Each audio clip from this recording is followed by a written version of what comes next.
A horrifying revelation from federal authorities. They found more than 100 kids that were working in slaughterhouses, cleaning slaughterhouses. This was in plants across the country. Let's go ahead and put this up on the screen. This is from The Guardian. The headline here is over 100 children illegally employed by U.S. slaughterhouse cleaning firm. Labor Department investigation finds Packers Sanitation Services employed children between the ages of 13 and 17 in 8 different states.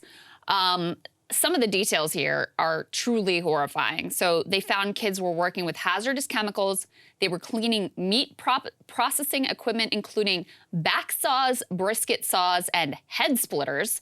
At least 3 minors suffered injuries while working for this company. And this is not some little side organization. This is one of the country's largest food safety sanitation service providers. They were working at plants owned by Cargill, Tyson Food, JBS, which is a gigantic meat processing company. They were the largest company that they had the most number of kids that were working in their plants. But, Gibbon Packing, Greater Omaha Packing, Maple Leaf Farms, Turkey Valley Farms, George's Inc., Tyson Food, among others. So a horrifying discovery here. And part of what they say, Emily, is, some of these kids, they were working like the middle of the night.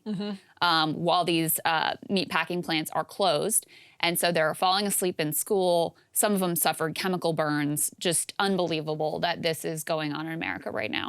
Yeah, and here's a quote actually from the report from the Department of Labor. They say, quote, "Our investigation found Packers Sanitation Services systems flagged some young workers as minors, but the company ignored the flags. When the wage and hour division arrived with warrants, the adults who had recruited, hired, and supervised these children tried to derail our efforts to investigate their employment practices." So the company system worked because obviously they're asking for people's ages when they're being hired. Obviously, that fails and they ignore the flags. Yes. And that's crazy. I mean, it's so like, obviously our system, to the extent that it worked, they were fined $1.5 million in civil penalties. That's what this announcement is based on. It's a big fine, not huge for a company of that size at all. Right. But it's amazing because the Department of Labor describes this as a, quote, systemic violation. It's across 8 different states,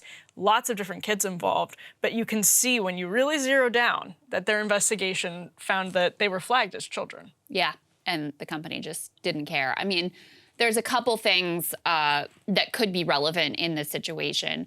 I mean, one thing is the rise of contractors to do work within companies. And what happens is, the big company, let's say Tyson Food, they put a lot of pressure on these subcontractors in order to come in with the lowest price. Right. And then it allows them to kind of keep their hands clean from having to do like the horrifying child labor recruitment.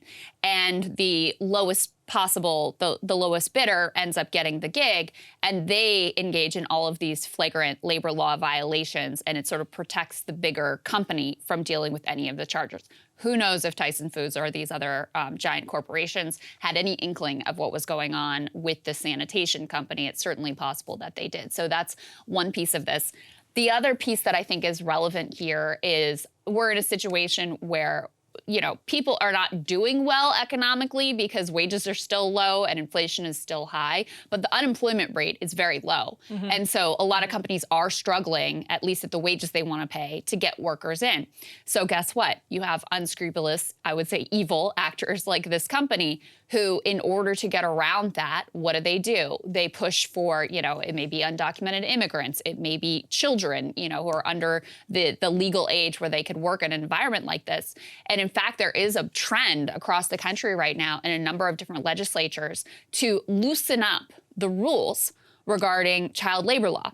Iowa is probably the most egregious example. Their Republican legislators introduced a bill in January that would expand the types of work 14 and 15-year-olds could do as part of, quote, approved training programs. They would extend allowable work hours and, wait for it, exempt employers from liability if these kids are sickened, injured, or killed on the job. That's nice. Yeah, so not only are we going to make more kids available to put into the workforce and extend the amount of hours that they can work, if they get hurt or sickened or killed on the job, we're going to make sure that the companies bear no cost of that. Amazing. Unbelievable, right? And to your point, actually, this is another thing to think about. Like this is going to happen more and more and more, because I'm actually sort of tempted by the libertarian argument that some child labor laws are too far, that they prevent young kids from being able to like start saving for college, which is insanely expensive, et cetera, et cetera. But that aside, these questions, we are going to see them pop up more and more because we have a completely broken immigration system, because we have so many people sitting on the sidelines of our workforce, and totally overeducated people who they were sold a false bill of goods about their college educations.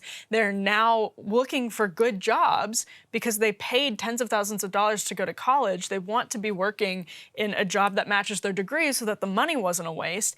And they're looking for jobs, and in their absence, as they're waiting for our workforce to match their skill sets, well, who can we bring in? Yeah. The local children who can clean the meatpacking factory from 5 to 11 p.m. after school. Yes, who can we abuse and exploit within the system is basically what's going on. Yeah. So a horrifying revelation, but it's important to know that these sorts of things are happening in America every single day. Hey guys, ready or not, 2024 is fully upon us now, and Sagar and I have been brainstorming ways that we can really up our game for this critical election. Yeah, we rely on our premium subs to expand our coverage, to add staff, to upgrade the studio. We just want to give you the best independent coverage of this election, which is possible. So if you can help us out, become a premium subscriber today, breakingpoints.com, or the link is down here in the description video. It really means the world to us, and if you like what we're all about, this is the best possible way to keep us 100% independent, working only for you.